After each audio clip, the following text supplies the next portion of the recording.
तो आज हम मैथमेटिकल एक्सपेक्टेशन पे डिस्कशन करेंगे। अमूमन मैथमेटिकल एक्सपेक्टेशन से हम लोगों का आशय होता है किसी रैंडम वेरिएबल का अर्थमेटिक मीन निकालना या एवरेज निकालना। जैसे हम लोग वेरिएबल में किसी भी वेरिएबल के measure of central tendency, dispersion, skewness, कुर्टोसिस etcetera पता करते हैं ताकि हमें उस वेरिएबल की कैरेक्टरिस्टिक पता चल जाए। इसी तरह से जब हम रैंडम वेरिएबल की बात करते हैं तो भी हम रैंडम वेरिएबल की ये कैरेक्टरिस्टिक्स जानना चाहते हैं। सेंट्रल टेंडेंसी की वैल्यूज क्या है हमारे रैंडम वेरिएबल की, डिस्पर्सन की वैल्यू क्या है, स्क्यूनेस कुर्टोसिस मींस शेप कैसा होगा हमारे रैंडम वेरिएबल की प्रोबेबिलिटी डिस्ट्रीब्यूशन का। तो हम लोग ये सारा कुछ जब हम निकालते हैं तो एक तरह से हम एवरेज से ही निकालते हैं, और जब रैंडम वेरिएबल का एवरेज निकालते हैं तो हम उसे कहते हैं एक्सपेक्टेशन। तो इसे हम एक क्वेश्चन के माध्यम से पहले हम डिस्कस करेंगे कि सपोज करिए कि हम लोग बालकों की संख्या, नंबर ऑफ बॉयज, एक किसी परिवार में जिसमें कि 4 बच्चे हैं, उस परिवार में बालकों की संख्या मीन्स बेटों की संख्या के विषय में सोचें। Then this number will be value of a random variable. तो अगर हम उस परिवार में सोचें कि बालकों की संख्या क्या होगी, तो हमें तो पहले से पता नहीं है क्या होगी, और ये भी फिक्स नहीं है कि कौन सी होगी। तो इसका मतलब हुआ कि ये नंबर रैंडम वेरिएबल कहलाएगा। अब ये कुछ भी हो सकता है। अगर हम लोग इसे x से डिनोट करें, number of boys in family, हाँ, तो हम इसे कहेंगे कि x एक रैंडम वेरिएबल है। अब x को हम लोगों ने वेरिएबल क्यों कहा? तो ये सामान्य सी चीज है, क्योंकि x के पास बहुत सारे नंबर्स हैं, 0, 1, 2, 3, 4, और इसमें से कोई भी एक नंबर हो सकता है, कोई फिक्स्ड नहीं होगा कि यही होगा। हाँ, तो कोई भी वैल्यू हो सकती है, इसलिए x वेरी कर रहा है, so x is variable. Why x is random, चूंकि हमें पहले से ही नहीं पता है कि ये कौन सा वैल्यू आएगा जब हम उस परिवार में जाएंगे, तो हमें x का कौन सा नंबर मिलेगा इनमें से, इसलिए हम इसे कहेंगे कि x हमारा रैंडम वेरिएबल है। अब question, what is our expectation about the number x which we are going to obtain in this experiment? इस प्रयोग में, प्रयोग क्या कर रहे हैं हम कि 4 बच्चों वाले परिवार में जा रहे हैं, और हमारा इंटरेस्ट है ये जानना कि बालक बेटों की संख्या कितनी है, नंबर ऑफ बॉयज क्या है। ठीक है, तो अब हमको इस नंबर के, कौन से नंबर के मिलने की उम्मीद है।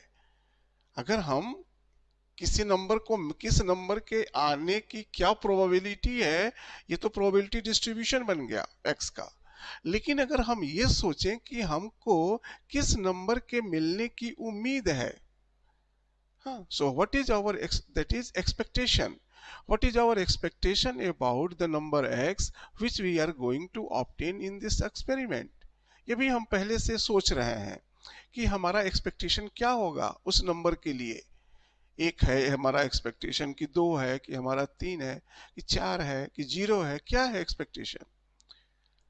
तो mathematical notation, it is written as expectation x e in bracket x and loosely spoken as mean of random variable x.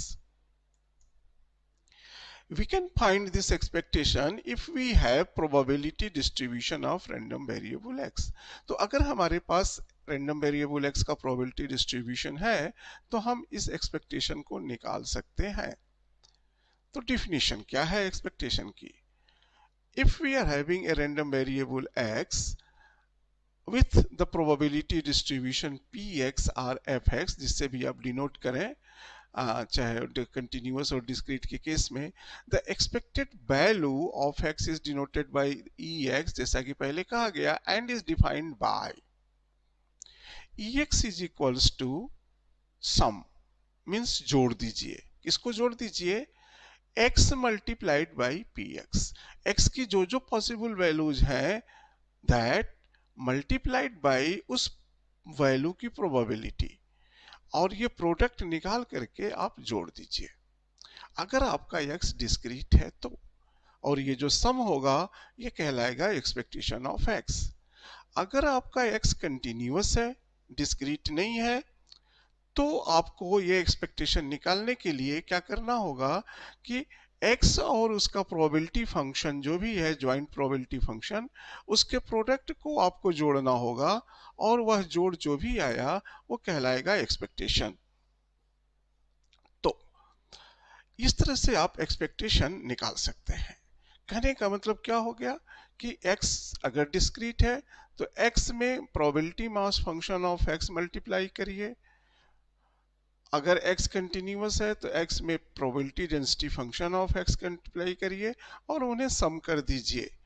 अगर डिस्क्रीट है तो समेशन से, और अगर कंटिन्यूअस है तो हम इंटीग्रल से सम करते हैं, बशर्ते कि ये सम आपका एग्जिस्ट कर रहा हो, ये सम आपको निकल जाए, आपका फंक्शन इस तरह का हो कि इस प्रोडक्ट को आप सम करें तो फाइनाइट नंबर मिल जाए आपको।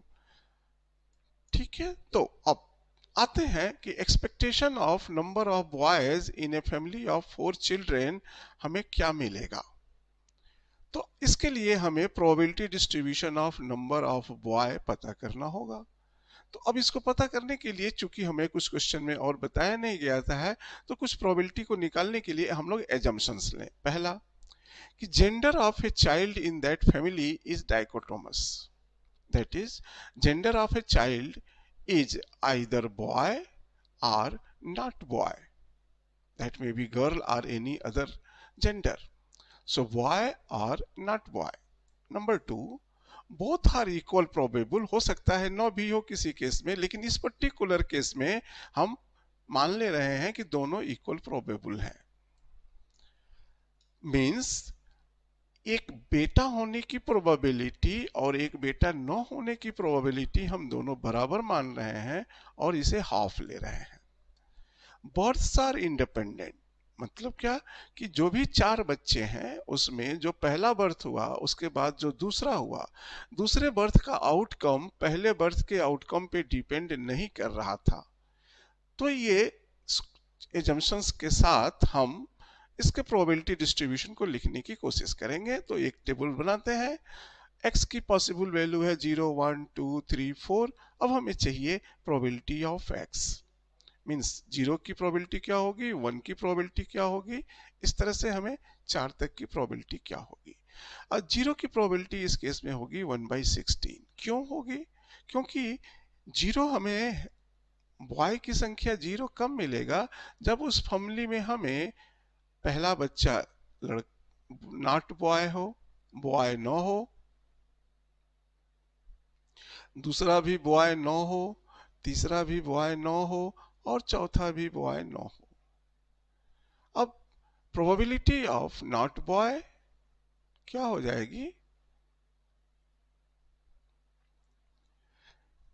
चूंकि सक्सेसिव बर्थ इंडिपेंडेंट है तो यह हो जाएगा probability of first birth is not boy into second birth is not boy into third birth is not boy into fourth birth is not boy, and सबकी probability है 1/2, so 1/2 to the power 4, that is 1/16, इसलिए हमने लिखा 1/16। Okay, अब आते हैं x is equals to 1, means एक बेटा हो। अब एक बेटा की प्रोबेबिलिटी 4/16, ये हमने कैसे बताया, तो हमने पहला सोचा कि पहला नॉट बॉय, पहला जो बर्थ है, दूसरा नॉट बॉय, तीसरा नॉट बॉय, और एक बॉय। अब फिर से ये बर्थ इंडिपेंडेंट है तो इस ऑप्शन की प्रोबेबिलिटी हो जाएगी 1/16।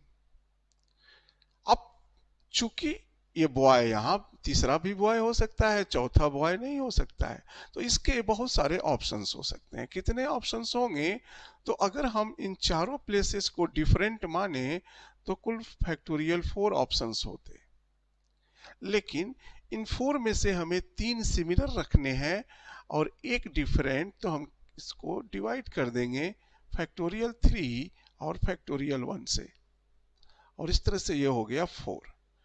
तो इस तरह के 4 हमें मिलेंगे जिसमें 3 जगह पे नॉन बॉय और एक पर बॉय हो, और सबकी प्रोबेबिलिटी 1/16 होगी। तो फिर किसी भी एक केस में हम एक बॉय पाएंगे, तो हम किसी के एक पाने के लिए हम उनका यूनियन निकालेंगे, और फिर फाइनली डिसजॉइंट होने के कारण वो ऐड होकर के 4/16। सिमिलरली आप 2 के लिए भी निकाल सकते हैं 6/16, एंड 3 के लिए 4/16, एंड 4 के लिए 1/16, क्योंकि चारों बॉय होंगे। और इस तरह से ये आपका प्रोबेबिलिटी डिस्ट्रीब्यूशन होगा। इसे डिटेल्स से समझने के लिए हमने पीछे के वीडियो में जब हम रैंडम वेरिएबल का प्रोबेबिलिटी डिस्ट्रीब्यूशन बता रहे थे, उस समय हमने इस तरह के केसेस लिए हुए हैं। तो आप चाहें तो उन वीडियोस को देख सकते हैं। उनका डिस्क्रिप्शन इस वीडियो के उनका लिंक उस वीडियो के डिस्क्रिप्शन में हम आपको प्रोवाइड करेंगे।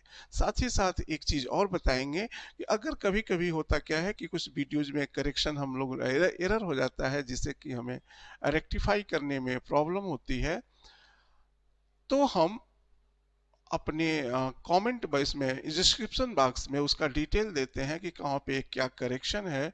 तो अगर आपको कैसा ऐसा कहीं मिलता हो वीडियो को सुनने में, तो आप उस में जा करके डिस्क्रिप्शन बॉक्स में जरूर देख लें कि ऐसा करेक्शन हमने प्रोवाइड किया है कि नहीं। अब इसी को फंक्शनल फॉर्म में हम लोग ऐसे भी लिख सकते हैं। 1/16 दो बार आया है, एक x इज इक्वल्स टू 0 के लिए, x इज इक्वल्स टू 4 के लिए। तो ये फंक्शनल फॉर्म में ये हो गया 1/16, 4/16 एंड 6/16, और आप इनको सम करोगे तो 1 आएगा। हर वैल्यू 0 से 1 के बीच में है, तो प्रोबेबिलिटी डेंसिटी फंक्शन डिस्ट्रीब्यूशन हो गया मास फंक्शन के रूप में। इसी फंक्शन को आप चाहें तो इस तरह से भी लिख सकते हैं। हाँ, ये जनरली ये एक बाइनोमियल प्रोबेबिलिटी डिस्ट्रीब्यूशन के लॉ से गवर्न हो रहा है, और हम लोग जब डिस्ट्रीब्यूशन पढ़ेंगे तब इसमें देखेंगे कि ये कैसे लिख दिया गया इस तरह से। हाँ, और आप देखेंगे कि x की वैल्यूज को पुट करिए इसमें, तो आपको करस्पॉन्डिंग ये प्रोबेबिलिटीज मिलती जाएंगी। अब है कि हमारे मीन क्या हुआ, एक्सपेक्टेड नंबर ऑफ बॉयज हमें फैमिली में क्या मिलने वाला है, या हम कितना एक्सपेक्ट करते हैं उस बॉय की संख्या को। तो अब इसको निकालने के लिए हम करेंगे क्या, एक्सपेक्टेशन ऑफ x, जैसा कि डिफिनीशन दिया गया -इन्फिनिटी से इन्फिनिटी। अब ये जो सम है, इसे हम, चूंकि हमारे हर x की वैल्यू पर px नॉन जीरो नहीं है, इसलिए जहां जहां px 0 है वहां पे हम लोगों का सम 0 हो जाएगा। तो इसका सम करने का मतलब ये हुआ एक्चुअली कि उन पॉइंट्स पर जहां px की वैल्यू मिल रही है। तो हमारे px की value x is equals to 0, 1, 2, 3 और 4 पे मिल रही है, इसलिए हमने लिखा x फ्रॉम 0 to 4, और ये हमारे रियल नहीं है, इंटीजर है। तो आप इसे चाहे एक्सपेंड कर दीजिए, 0 into P0, 1 into P1, 2 into P2, like that, and then आप यहाँ से प्रोबेबिलिटीज ले आएंगे, और इन प्रोबेबिलिटीज को रख करके इसे सॉल्व कर लेंगे, और इसका आंसर मिला 2। It means we expect that we will get 2 boys in that family. हो सकता है 9 मिले, लेकिन हमारी उम्मीद है, हम उम्मीद करते हैं कि उस परिवार में हमें 2 बेटे मिलेंगे। So we expected number of boys in the family is 2. अब है कि अगर हमारा रैंडम वेरिएबल कंटिन्यूअस है, तो हम एक्सपेक्टेशन कैसे निकालेंगे। तो एक हम एग्जांपल लेते हैं फिर से कि late x be a continuous random variable that represents the life of a bulb. The PDF of x is given by this one. तो लाइफ ऑफ बल्ब की जो लाइफ है वो इस लॉ से गवर्न हो रही है। आप देख रहे होंगे जहां की x क्या है, टाइम है, उसकी लाइफ का टाइम है। तो और बताया गया है कि ये x ग्रेटर देन 100, इसका मतलब है कि वो कम से कम 100 आवर्स तो चलता ही चलता है। ठीक है, और आप अगर इस फंक्शन को देखें तो जैसे जैसे x बढ़ेगा, टाइम बढ़ेगा, लाइफ उसकी कम होती जाएगी। हाँ, तो इसका हम एक्सपेक्टेशन कैसे निकालें? तो find the expected life of the type of device. So expectation of x is equals to mu x. आप म्यू x लिख सकते हो, और by definition it is integral minus infinity to infinity x into f x d x. Integral इसलिए लगाया कि ये continuous function है. Now this is equals to 100 to infinity x f x d x. F x की value ये लाके हमने रख दी. अब ये हमने इसको किया कैसे? तो हमने क्या किया, पहले इस इंटीग्रल को, डिफिनिट इंटीग्रल को ब्रेक किया. Minus infinity to 100 x into f x d x plus 100 to infinity x into f x d x. चूंकि माइनस इन्फिनिटी से 100 के बीच में अगर x है तो एफ एक्स की वैल्यू यहां 0 मिल रही है, इसलिए ये हो गया 0 plus 100 to infinity x into f x means this one. तो यही चीज हम लोगों ने यहां पे लिख दी है. नेक्स्ट, अब हमें सिंपली इसको इंटीग्रेट करना है. इंटीग्रेट कर दिया, इंटीग्रेंड हमारा अभी कैंसिल किया, इंटीग्रेंड आया 1/x स्क्वायर. 1/x स्क्वायर का इंटीग्रल हो गया -1/x, और इसकी लिमिट हो गई 100 टू इंफिनिटी. लिमिट को आपने पुट किया तो इसकी एक्सपेक्टेड लाइफ आ गई 200 hour. Means therefore we expect that the average life of the bulb to be 200 hours. अब इसका बहुत सारा यूज है एक्सपेक्टेशन का. तो आगे हम डिस्कस करते हैं कि अगर हमारे पास रैंडम वेरिएबल का फंक्शन है तो उसका एक्सपेक्टेशन कैसे निकालेंगे. So let us return to the example of distribution of number of boys in that family. वही डिस्क्रीट प्रोबेबिलिटी डिस्ट्रीब्यूशन को हम एग्जांपल को लेते हैं. x यहां पर नंबर ऑफ बॉय है जिसकी पॉसिबल संख्या है 0 1 2 3 4, और ये आपका प्रोबेबिलिटी है सबके लिए, और आपको पता है हम लोगों को कि इसका एक्सपेक्टेशन 2 है. अब हम क्या किए, एक नया वेरिएबल डिफाइन किए y. y is equals to x minus 2. हमने एक नंबर x में से माइनस कर दिया, मीन्स आप कह सकते हैं कि x का ओरिजिन चेंज कर दिया. तो y क्या है, y is function of x. ये अगर हमने 2 से माइनस किया है, चूंकि इसका 2 अर्थमेटिक मीन भी था या एक्सपेक्टेशन भी था, तो आप ये भी कह सकते हैं y is x minus expectation of x, या ये भी कह सकते हैं y is deviation of x from its mean, जिसे कि हम लोग इस वेरिएंस के कॉन्सेप्ट में जाते हैं, डेविएशन. अब y is function of y. Now y is also random variable because it is function of a random variable, and since it is a function of discrete random variable, so y is also discrete random variable. So y will also have a probability mass function. जब x का probability mass function है तो y का भी probability mass function होगा. ठीक है, तो हम लोग अब कैसे इस पे प्रोसीड करेंगे. तो इस पर प्रोसीड करने के दो तरीके होते हैं. एक तरीका कि हम y का एक्सपेक्टेशन x के प्रोबेबिलिटी डिस्ट्रीब्यूशन की सहायता से निकालें, और दूसरा तरीका होता है कि हम y का प्रोबेबिलिटी डिस्ट्रीब्यूशन पता करें और फिर उस प्रोबेबिलिटी डिस्ट्रीब्यूशन से हम एक्सपेक्टेशन y का निकालें. अगर हम, इसका मतलब हुआ कि हमने जो बोला कि expectation of y is y into pmf of y, means y का pdf पता करें, प्रोबेबिलिटी डिस्ट्रीब्यूशन या प्रोबेबिलिटी मास फंक्शन जैसा भी नेचर है y रैंडम वेरिएबल का, हाँ, और फिर उससे हम एक्सपेक्टेशन निकालें. लेकिन एक्सपेक्टेशन के केस में हम लोग ये प्रॉपर्टी है एक्सपेक्टेशन की कि अगर आपको एक्सपेक्टेशन किसी भी रैंडम वेरिएबल के फंक्शन का एक्सपेक्टेशन निकालना है, जैसे x का हमें pdf मालूम था, pmf मालूम था, हमने एक्सपेक्टेशन x का निकाल लिया. अगर आपको x के किसी फंक्शन का, जैसे y minus 2 is function of x, तो x के किसी फंक्शन gx का एक्सपेक्टेशन निकालना है या gx is equals to y कह दें तो एक्सपेक्टेशन ऑफ वाई निकालना है, तो हम x के मास फंक्शन या डेंसिटी फंक्शन से ही gx का एक्सपेक्टेशन निकाल सकते हैं, मींस फंक्शन ऑफ x का भी निकाल सकते हैं, हमें प्रोबेबिलिटी डिस्ट्रीब्यूशन फंक्शन की जानने की जरूरत नहीं पड़ती है।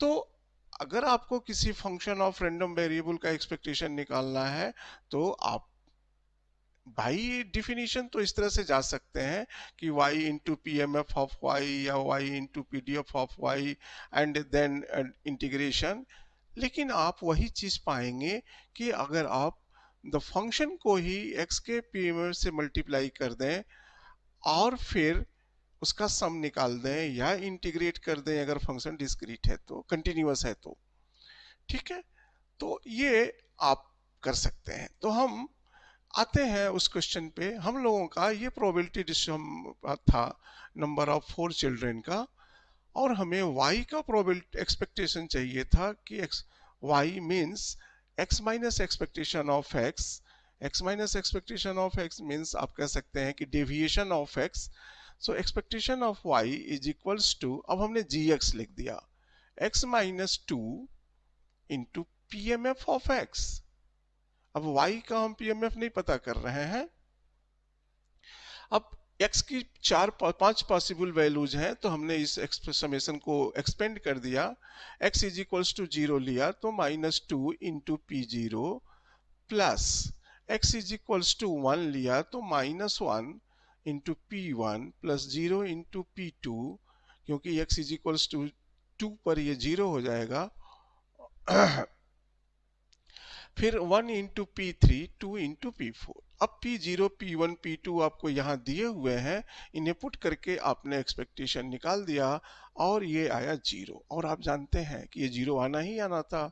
क्यों? क्योंकि ये डेविएशन था। किसका ये डेविएशन? डेविएशन फ्रॉम मीन था, और हम जानते हैं कि डेविएशन फ्रॉम मीन का सम और मीन हमेशा 0 होता है, तो आपको ये 0 मिल गया। अब दूसरा तरीका क्या था कि हम y का मास फंक्शन निकालें, y का प्रोबेबिलिटी डिस्ट्रीब्यूशन पता करें। तो y का प्रोबेबिलिटी डिस्ट्रीब्यूशन पता करने के लिए पहले मैंने पता करी कि y की वैल्यूज क्या क्या हो सकती हैं। तो हमने x की वैल्यू 0 पुट करी तो y की वैल्यू -2 होगी, x की वैल्यू 1 रखी तो y की वैल्यू -1, x की वैल्यू 2 तो 0, और इस तरह से -2, -2, -1, 0, 1 और 2 y की पॉसिबल वैल्यूज हो गई। अब हमें चाहिए कि इसकी प्रोबेबिलिटी क्या होगी, तो हम फिर रिवर्स जाएंगे कि y इज इक्वल्स टू -2 कब मिला हमको, जबकि x इज इक्वल्स टू 0 था। इसलिए हम कहेंगे कि probability of y is equals to -2, probability y is equals to -2 is equals to nothing but probability of x is equals to 0, और probability of x is equals to 0 हमको मालूम है 1/16, तो हम probability of -2 y is equals to हम 1/16 लिख सकते हैं। ऑन द सिमिलर लॉजिक हम बाकी का भी प्रोबेबिलिटी मास फंक्शन प्रोबेबिलिटी लिख सकते हैं बाकी वैल्यूज ऑफ y के लिए भी, और इस तरह से हमारा y का प्रोबेबिलिटी मास फंक्शन मिल गया।